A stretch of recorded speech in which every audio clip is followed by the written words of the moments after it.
May your presence, Panginoon, be with us, O Lord God, as always. Kaya niyo, Panginoon, as we draw to you, O Lord, may you really draw near to us, Panginoon. As we acknowledge, O God, your holiness, Panginoon, we thank you, Lord.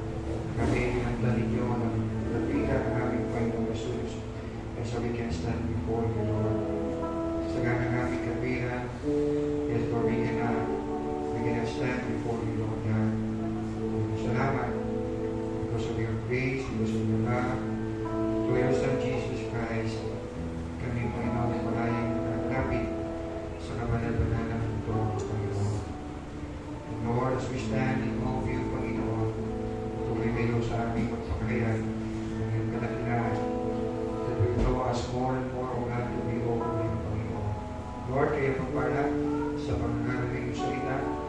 Kayo, Lord God, ang magpala sa lahat ng narito. Nahiganan mo yung patwila ng iyong kalooban. Nahiganan ka ng buong puso. I promise, O God, na ikaw ay aming masusupungan. In your presence, Lord, there is joy. There is fullness of joy, Panginoon.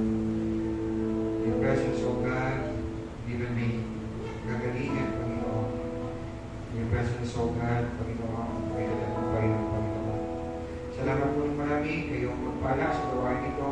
At dalangin din namin ang pag-ingat nyo sa buhay ng bawat isa. Narito, sa po ng mga mahal namin sa buhay, ay hindi namin kapigil sa mga oras na ito. Nabuhay namin lahat ng ilan. Kung aming sa dalangin may pasalamat sa mga sa mga ni Jesus, nagapit mo sa atin ng amin. Lord,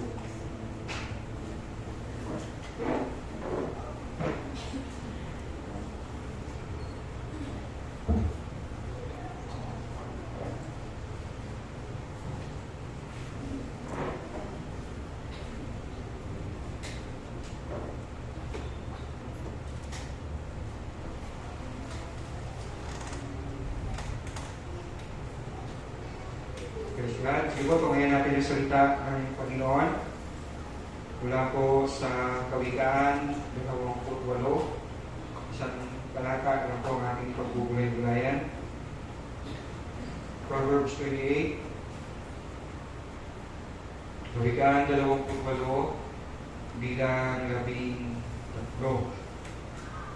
Proverbs 28, verse 13. Ayan, basahin ko muna po sa English. Whoever conceals his transgressions will not prosper, but he who confesses and forsakes them will obtain mercy. Ang nagkukubli ng kanyang sala ay hindi mapapabuti, ngunit kahabagan ng Diyos ang nagbabalik loob at nagsisisi. Ang Diyos po ang magpala sa kanyang mga salita. As you know, kami ay kaspik lang ay ng ibang bansa. At sa mga bansa po pinuntahan namin, ay masasabi kong mas maunlad kung ikukumpara sa ating bansa. And yes, not just on the basis no, ng aking observance, ay nakaraw lang naman ako nandoon. Brunei, 2, 3, sa Malaysia, 2, 3 araw, and then isang araw sa Singapore. But yes, hindi ko lang maalala how to call it, no? Pero ang naalala ko lang ay napanood ko na pinopromote no, yung pagka-amend ng ating konstitusyon kung saan ang ating sariling batas. At doon ay nabanggit no, na minsan ang ating bansang Pilipinas no, sa Southeast Asia ang pinakamayamang bansa. Minsan tayo naging pinakamayamang bansa sa Southeast Asia. Pero sabi doon, no, hindi ko na maalala yung word for word, pero sabi doon, no, nahigitan na tayo ng mga bansa, no, nahigitan tayong mayaman sa kanila, at nabanggit ang mga bansa ito. South Korea, alala ko merong, I think si Yogi Jo, yung pinakamalaking Pentecostal church no, sa South Korea, harap na siya sa Rawas Boulevard, sabi niya, nag-pray siya, Lord, make our country like the Philippines. Dahil minsan sila ay naging mahirap na bansa, mas mahirap sa ating bansa, pero mahigit silang mayaman kaysa sa ating bansa. So nabanggit ko doon ang Singapore, South Korea, Indonesia, Malaysia. I'm not so sure pero palagay ko Brunei dahil I can really say na mas maunlad ang Brunei kumpara sa ating bansa. And yes, basta sa akin kong nakita, mas malinis ang paligid ng mga bansang napuntahan ko kumpara sa ating bansa. Galing po kami kanina sa pagdiriwang ng ating denomination ng 37th year anniversary. You may ask, no, bakit kayo lang pastor, no? Kasi, no, ang pinaregister lang na atin dahil sa maliit lang yung lugar, no, ay ang ating mga pastor at mga elders. At yes, nakakalungkot, no, dahil maliban sa as usual, no, nakakapagod talaga pag maghahanda ng ganyan mga event. No? Ay nakakalungkot pagkatapos ng gawain, no, gawain yun, no, ng mga nandoon ay mga pastors, elders, no? At siguro may ilang mga estudyante ng PTS, at indeed meron, no, dahil din po ay kasabay na rin ang pagdiriwang ng pumping anniversary ng PTS. But yes, no, pag-alis, no, sa loob mismo ng chapel, ay nagkalat ang mga bottled water, empty bottled water, at ilang mga tissues. Sabi nga ng Bisaya, kaya nga naman. No? Kaya nga naman na these are gathering, these were gathered, no, by believers, no, and then iiwan yung chapel, nagkalat. Going back po sa bansa na pinuntahan namin, Brunei, Singapore at Malaysia, I could say, no, disiplinahan doon sila. In terms of traffic rules, o pag-observe ng traffic rules, kahit ang isang maliit na bata, hindi ka panganang bang tumawid. As long as tatawid doon sa pedestrian, of course. O dahil kapag meron talaga silang nakita nakatayo sa pedestrian, may buhay-buhay na tinatawid ng dapat ng tao, Pilipino kasi kung saan-saan natawid. O, talagang hihinto yung sasakyan. Almost 2 cars away doon sa pedestrian. Malaya kang makakatawid. Magtapo ng basura, pinakamalinis na puntahan ko ang Brunei. Malaysia may ilang kalat. Singapore, mas palagay ko mas malinis kaysa sa Malaysia. Basura, wala. Bisyo, I can say, of course, meron sila, pero hindi sa Brunei, hindi sila malayang mag-bisyo in public. And they have to do it in their own houses, o para sila makapanigarilyo, makapagkala. But these countries na aking nabanggit, sila ay mga mananamba ng mga Diyos-Diyosan. May mga bata, gusto kayo makinig kayo. Makinig kayo dito. Makinig. Sa Brunei, 82% ay Muslim. 8% lang ang Christians. 7.8% Buddhist. At mga natirang ilang percent ay hindi ko abot. Malaysia, 63% Muslim. Buddhist, 16%. Hindu, 6%. Mas malaki ang Christian, 9%. So what I want to show you, talagang mas marami. Di napakalaki. Muslim sa Brunei, 82% compared sa 8% lang na Christian. Malaysia, 63% compared sa 9% lang na Christian. Singapore, 31% Buddhist compared sa Christian na 18.9%. Una rin sabi, yung mga bansang ito, they are idolaters. Sumasamba sa mga Diyos-Diyosan o sa Diyos-Diyosan. So palagay ko, hindi totoo lagi yung kasabihan, cleanliness is next to godliness. Narinig nyo na yung siguro marahil, no? Cleanliness is next to godliness. Dahil ang linis ng Brunei, but they're worshiping not the God of the Bible. Pumunta kami sa isang Chinese temple o Buddhist temple, napakalinis. Kahit may mga maraming tao, may kasalang naganap, no? Ang linis. Wala kang makikita ni isang balot ng candy. So to say cleanliness is next to godliness, palagay ko this is not true. But yes, of course, dapat lamang no, sa isang Kristiyano hindi tayo nagkakalat. O hindi natin iniiwan sa lugar natin kadatnan na malinis na makalat. Again, these nations ay maunlad, mas maunlad sa ating bansa. At parang napapatanong tayo, Pastor, ba't sila maunlad? Eh, makasalanan sila. Idolater sila. Sumasamba sila sa Diyos-Diyosan. At anong tawag ng Bible no, sa Diyos-Diyosan? Ito kaya niyo sa 1 Corinthians chapter 10, verse 20. Unang Korinto, kabanatang 10, bilang 20. 1 Corinthians chapter 10, verse 20. Unang Korinto, kabanatang 10, bilang 20. Hindi, ang ibig kong sabihin, ang mga pagano ay nag-aalay ng kanilang handog sa mga demonyo at hindi sa Diyos. Kaya ayaw kong maging kaisa kayo sa mga demonyo. So tinatawag ng Bible ang mga Diyos-Diyosan, no, lahat no, na sinasamba ng tao, maliban sa Diyos na may dalang ng langit at lupa, ang Diyos ng Biblia, ang tawag ng Bible ay demonyo.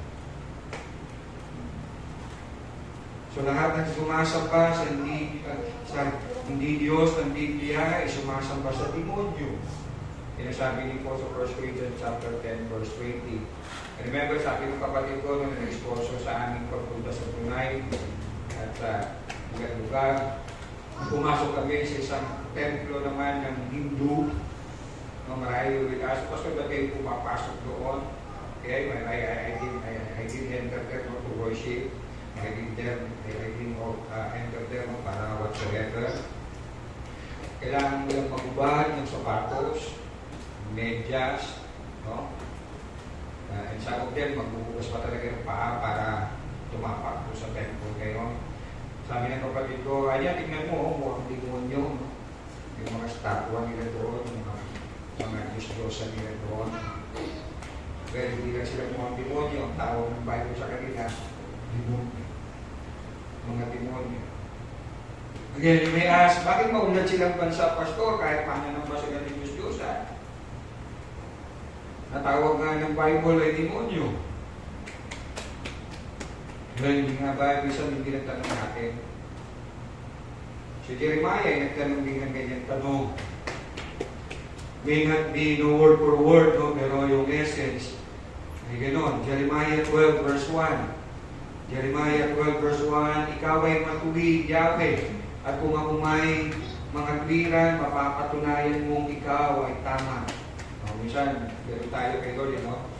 May tayo mga twiran, kahit alam naman natin at the end of the day, sino ba ang nasa katwiran? Si Lord. Hindi tayo. Remember nung, I think, in Acts 9, I think 10, yung si Peter na pinakitaan ni Lord ng pakitain, no, na may mga hayop na gumagapang, no, etc. na sabi ni Lord, no, kumuha ka ng hayop dyan, katayin mo at kainin mo. Sabi ni Peter doon, paraphrasing, never mind Lord, no, hindi ako kumakain ng pinagpapawan. Minsan ganun tayo kay Lord. Sabi ni Lord, ito ang tama, ito ang dapat. Minsan may question, bakit ganito Lord? Bakit ganito? O what? Again, Jeremiah 12:1, ikaw ay matuwid, Yahweh, at kung ako may mga twiran, mapapatunayan mong ikaw ay tama. Ngunit bayahan mo magtanong ako, bakit nagtatagumpay ang masasamang tao at ang mandaraya ay nauunan? Si Habakuk nagtanong din ng ganyan. Ang salmista nagtanong din, 37 verse 1 ng Psalm, huwag kang mabalisa dahil sa masama, huwag mong kaingitan, liko nilang gawa.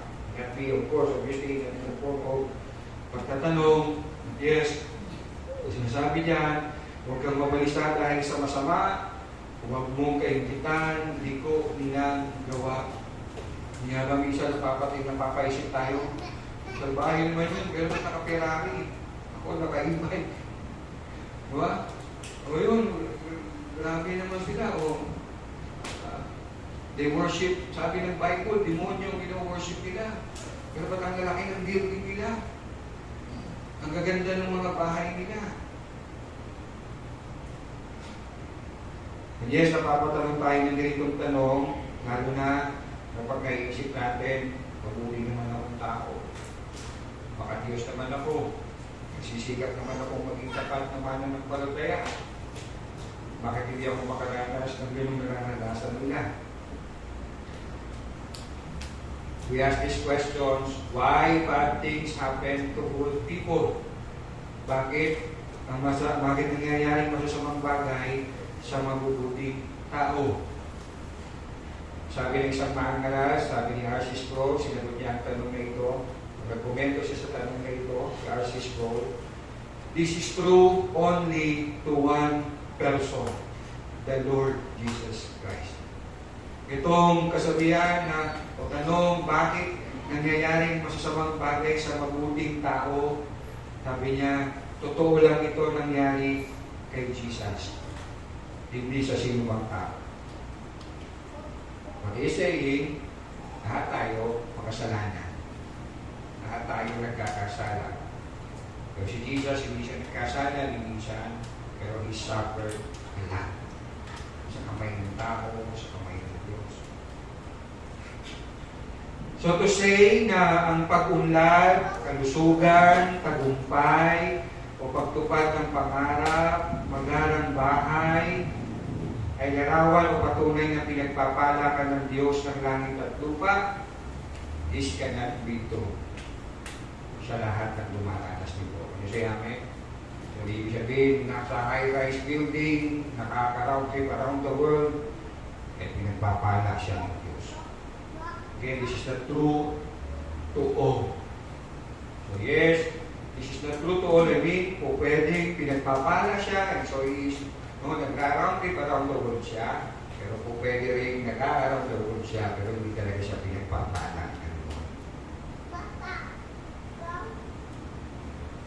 So to say na ang naghihirap, may cancer, bigo sa kanyang buhay, pangarap, ay larawan o patunay na di pinagpapala ni Lord o nabubuhay sa kasalanan kaya pinaparusahan ng Lord, this cannot be true sa lahat ng dumaranas ng hirap. Classic example, si Job. Diba? Ano kasalanan ko? So kaya ang kaibigan niya hindi na pag-ininiwala. Hindi mangyayari ganyan sa iyo kung hindi ka nagkasala sa Diyos. Ang tindi ng pagkakasala mo, ganyan na lang ang nangyayari sa iyo. So hindi na lang naghihirap, nagdurusa, nabibigo sa maraming pangarap dahil siya ay pinarurusahan ng Diyos. This can be true, but this cannot be true to all. Naghihirap.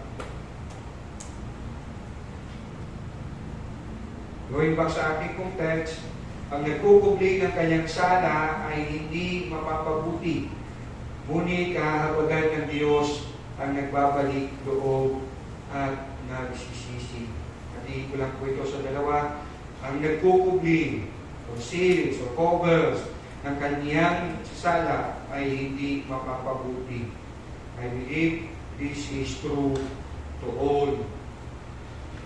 To all believers or unbeliever na magtatago ng kanyang kasalanan. Nagkukubli sa kasalanan. Nabubuhay sa kasalanan. Pero sa mata ng mga tao, he or she is not. Kanina sa aming pong pag-attend ng anniversary, may pinakita yung congratulatory speaker, si Bishop Tendero, ng mga pictures ng mga pastors. At isa doon, yung pinakinahingahangaan ko at maraming preaching siya na pinakinggan ko at sinama ko sa aking mga pagtuturo. No, siya ay si Rabbi Zacarias. Tama ba yan sa Zacarias? Sabi natin sa Zacarias. At si Rabbi Zacarias, bukang bibig ito ni ito, yung nakanangaling kay Halili, doktor, Hayden ko. No? Bukang bibig ito natin sa kanyang testimony. I forgot the book, ng title ng book ni Rabbi Zacarias na kanyang binasa, na i-credit yung kanyang pananampalataya sa book na yun. No? And imagine, malaman ni Hayden ko, for sure, nalaman niya yun dahil nalaman yun ng book technique. No? Ang nangyari kay Rabbi Zacarias, na si Rabbi Zacarias ay habitually nagpa-practice ng sexual morality. Pag nakinig ka sa kanya, malaangil sa pagsalita. I'm not saying na lahat ng sinasabi niya ay agree, pero may mararamdaman mo yung sincere niya and everything, no? Maraming talagang umana sa kanya. Pero nalaman, bago nung siya'y namatay, na na-expose ang lahat ng kanyang mga kasamang ginawa. No, sabi nga nag-usap kami minsan ni Pastor Arman, no, lahat naman ng Kristiyano nahuhulog sa pagkakasala, natutuso. Pero paano si Rabbi Zacarias? Habitual. No? Meron siyang pinupuntahan lagi o siya ata may-ari, hindi ko maalala yung sakto, na sauna, na massage, bago o mamasahin, ang sauna bath, no? Lagi may extra service siya. Alam nga, yung sabihin ng extra service na magaling sa ganyan. Pag pinakinggan niyo yung mga testimony ng mga taong inaabuso niya, you will never think na magagawa ng tao yun. Pero was all true. Dahil talagang lahat, no, ng libro niya, tinanggal nga, everything. Hindi ko na siguro makakahabaan. Pero going back sa ating text, no, nagkukubli ng kanyang sala ay hindi mapapabuti. And I believe this is true to all believers and unbelievers. Kapag siya ay nagtatago sa kanyang kasalanan, hindi siya mapapabuti. To believer, classic example ay si David. As we know his story, he tried to hide yung kanyang kasalanan. Pinaupos niyang pauwiin si Urias, no, para makasiping yung kanyang asawa. Malaman niyang buntis si Bathsheba para hindi niya mapanagutan. Eventually, pinapatay niya si Urias. Look at Psalm 32. Awit 32, verse 3. He tried, no, na mag-itago ang kanyang pagkakasala. Pero habang tinatago niya yung kasalanan ito, tingnan niyo po yung kanyang naranasan, kanyang pinahayag sa kanyang awit. Awit 32, verse 3 and 4. Awit 32, verse 3 and 4. Nang hindi ko pa naihahayag ang aking mga sala. So, sabi, pinahayag niya na, no? Pero hindi pa niya pinapayag, ako'y nangihina sa maghapong pagluha. Sa araw at gabi, ako'y iyong pinarurusahan. Wala nang natirang lakas katawan, parang hamog na natuyo sa init ng tag-araw. Just like what we read sa Proverbs 28, verse 13, ang nagkukubli ng kanyang sala ay hindi mapapabuti. And here si David, no, naranasan niya yun. Nang subukan niyang itago kanyang pagkakasala, again, hindi ko pa nahihayag ang aking mga sala, ako'y nanghihina sa paghapong pagluha. Sa araw at gabi, ako'y iyong pinarusahan. Wala nang natirang lakas sa katawan para kabukuyo sa init ng tag-araw.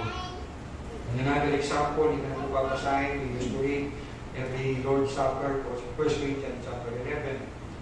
Kung saan sabi nga ni Lord, kaya sa inyo ay mahihina, at ang ilan nga sa inyo ay nagkandamatay nga.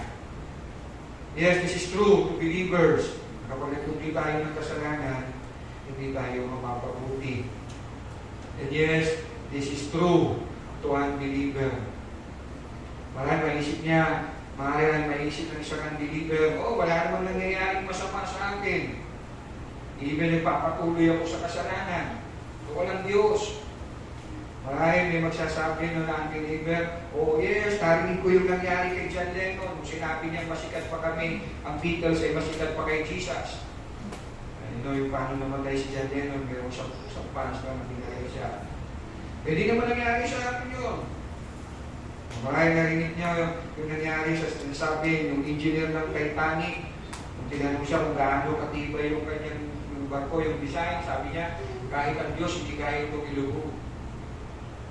Hindi naman nangyari yun sa akin. Marami nang isipin ng isang unbeliever sa kanyang patuloy na paggawa ng kasamaan sa harapan ng Diyos, and he is thinking or she is thinking, wala namang nangyayari sa akin. I'm good. Matagumpay ako, napupuntahan ko ang lahat ng gusto kong puntahan, nakakain ko ang gusto kong kainin, nabibili ko ang lahat ng gusto kong bilhin, at marami pa akong fans, marami pa akong likers. Well, ano po sabi ng Galatia chapter 6, verse 7, Galatians chapter 6, verse 7, do not be deceived, God cannot be mocked, a man reaps what he sows. Kung tayo magbaling lang, hindi madadaya ang Diyos kung ano ang tinanim, siya aanihin. He or she may not reap it in this life, pero isang tiyak, aanihin niya ang kanya tinanim. Mula yung second part ng verse, ng Proverbs 28, verse 13, ngunit kahabagan ng Diyos ang nagbabalik loob at nagsisisi. Of course, this is true to all believers. True, believers ay nagkakasala, pero kung siya ay nagbabalik loob sa Lord, nagsisisi, siya ay makakatanggap ng kahabagan pagpapatawad ng Diyos. To unbeliever, I could say yes, I could also say no. I mean, yes, no. Makakahabagan ng Diyos ang nagbabalik loob at nagsisisi, siya ang unbeliever. One example, yung nakapako sa krus. But all his life, he believes as unbeliever, or live as unbeliever. Pero doon sa araw na siya mamatay, kinilala niya ang Panginoon. Sabi ni Jesus, today you will be with me in paradise. Hindi sinabi ni Jesus, hello, with all your life, ang ginawa mo, ganyan. No? Tapos na, gusto mo magpaligtas sa akin? Then, ang sabi ni Lord, today, you will be with me in paradise. So yes, and I also say no, dahil I think about yung mga taong pinapatigas ng loob ni Lord ang kanilang puso, hinahayaan ni Lord na sila ay magpatuloy sa kanilang karayawan. More of this ay sa Sundays, I will be preaching from Romans chapter 1, pero basahin natin ang 2 Timothy chapter 3 verse 13. Pangalawang Timoteo, Kabanatang 3, bilang 13. 2 Timothy chapter 3 verse 13. Samantalang ang masasama ay lalo namang magpapakasama, at ang manlilinlang ay patuloy na manlilinlang, at sila man ay malililang din. So all their lives, no, silang masama, magpapatuloy sa pagkapasama. Pakibasa nga po yung verse 12. Pakitayo, and then pakibasa ng malakas. Apo. Kaya hindi naman, ang lahat na nagkakais mabuhay na matupid bilang tagasunod ni Kristo ay daranas ng mga bagus. Okay? Yung mga matutuwid, no, mga mananampalataya, yes, they will suffer persecutions. Pero yung mga unbeliever, sila ay magpapatuloy sa kanila pagiging masama. Again, Romans chapter 1, I will be talking more about this sa Sunday. That then, giving lang pong application o tugon sa mensahe dito. Whenever we say, no? Walang Kristiyano hindi nagkakasala, kayo sila namin. Again, sabi ng Biblia, huwag tayong magpublik, sapagkat hindi tayo mapapapublik. And so, what we should do, pag tayo po yung kasala, 4 na M, 1, manalangin. Manalangin. 2, magsisi. 3, magbago. So, magbago meaning talikuran ng kasalanan, magbago ng daan, pangapat at panghuli, magpatuloy. Magpatuloy saan? Sa gawain ibinigay ni Lord. Lahat ng gawain ito na ginagawa natin, pananambangan, pagsasama-sama ng pananalian, pakikinig, pagbubuli-buli ng salita ng Diyos, no? Itong corporate, no? Itong sama-sama natin gawain na tulad ng ganito. Itong lahat ng ito, isa sa layunin, no? Hindi lamang ang Lord ay masamba, no? Hindi lamang no, na tayo ay makapahinig ng salita ng Lord, kundi yes, upang tayo ay malayo sa pagkakasala, upang tayo ay maging matatag, lumago sa ating buhay Kristiyano, na tayo ay malayo sa tukso at malayo sa pagkakasala. So mananangin, magsisi, magbago, at magpatuloy. Tayo mananangin. Panginoon, salamat, salamat Lord sa iyong salita. Salamat Panginoon na sa iyong pagpaalala sa amin. Opo Lord, salamat sa paalala ito. Kung kami, Panginoon, ay nagkukubli ng aming kasalanan, hindi kami mapapabuti. Kaya nga tunay, Lord, walang tunay na Kristiyano magpapatuloy sa kasalanan. Dahil ipaparanas at ipaparanas niyo sa aming Panginoon, ang masalita ito, na hindi kami mapapabuti kung kami magkukubli sa aming mga kasalanan. Salamat, Panginoon, kung kami naman ay magsisisi, Panginoon, kami iyong kahahapagan, Panginoon.